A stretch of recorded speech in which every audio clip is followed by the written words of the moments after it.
ഒമാനിലെ നമ്മുടെ ട്രാഫിക് ഫൈനുകൾ മൊബൈലിൽ അടക്കുന്നതിന് വേണ്ടി ഇവിടുത്തെ ROPയുടെ ആപ്ലിക്കേഷൻ നമ്മൾ മൊബൈലിൽ ഓപ്പൺ ചെയ്യുക. അങ്ങനെ ഓപ്പൺ ചെയ്യുമ്പോൾ ഇതുപോലെ വിൻഡോ ആയിരിക്കും നിങ്ങൾക്ക് കാണുക. അതിൽ നിങ്ങൾക്ക് ഇവിടെ കാണുന്ന ട്രാഫിക് സർവീസസ് എന്നത് ക്ലിക്ക് ചെയ്ത് ഓപ്പൺ ചെയ്യുക. അപ്പോൾ ഇതുപോലെ ഒരു വിൻഡോയിലേക്ക് പോകുന്നതായിരിക്കും. നിങ്ങൾക്കിവിടെ കാണാൻ പറ്റും മുകളിലായിട്ട് ഒഫൻസസ് പേയ്മെൻറ്റ്, അതിന് തൊട്ടടുത്ത് view offences, renewal services, vehicle transfer എന്നിവയെല്ലാം. നമ്മളതിൽ ഒഫൻസസ് പേയ്മെൻറ്റിൽ വരുന്നു.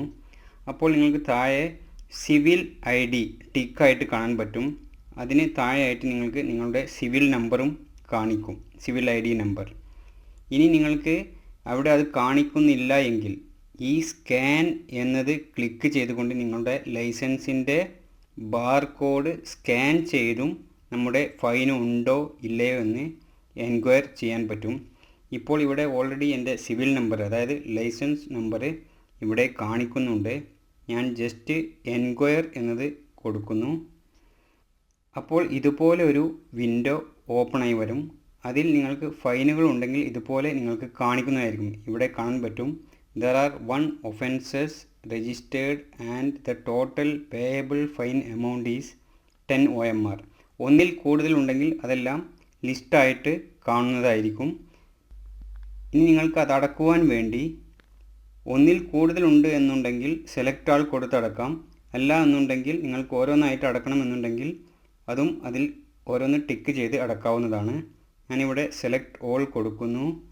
അതിനുശേഷം താഴെ കാണുന്ന കൺഫേം പേയ്മെൻറ്റ് എന്നത് ക്ലിക്ക് ചെയ്യുന്നു.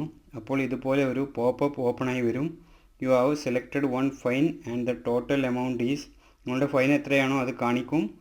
ഞാൻ പേ എന്ന് കൊടുക്കുന്നു.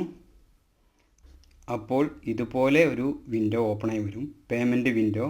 അതിൽ നിങ്ങൾക്ക് നിങ്ങളുടെ ഫൈൻ എമൗണ്ട് എത്രയാണ് എന്ന് അവിടെ കാണിക്കുന്നുണ്ടാവും. അതിന് തൊട്ട് താഴെയായി കാർഡ് ഡീറ്റെയിൽസ്, അവിടെ നിങ്ങൾക്ക് കാർഡിൻ്റെ ഡീറ്റെയിൽസ് എല്ലാം കൊടുത്ത് നിങ്ങൾക്ക് പേ ചെയ്യാവുന്നതാണ്. ഫസ്റ്റ് നിങ്ങൾക്ക് കാർഡ് നമ്പർ കൊടുക്കണം. അതിനുശേഷം expiry date, card holders name അത് കൊടുക്കണം. പിന്നെ CVV ഇതെല്ലാം കൊടുത്തതിന് ശേഷം പേ കൊടുത്താൽ മതിയാകും. അതിൽ കുറച്ച് മുകളിലായിട്ട് നിങ്ങൾക്ക് കാണാൻ പറ്റും tokenise this card for future transactions. അത് ടിക്ക് ഇല്ലെങ്കിലും കുഴപ്പമൊന്നും തന്നെ ഇല്ല. അതെന്തിനാണെന്ന് വെച്ചാൽ നിങ്ങൾക്ക് നെക്സ്റ്റ് പേയ്മെൻറ്റ് നടത്തുമ്പോൾ കാർഡ് ഡീറ്റെയിൽസ് എല്ലാം അവിടെ സേവ് ആയി വെക്കണമോ വേണ്ടയോ എന്നാണ് ചോദിക്കുന്നത്.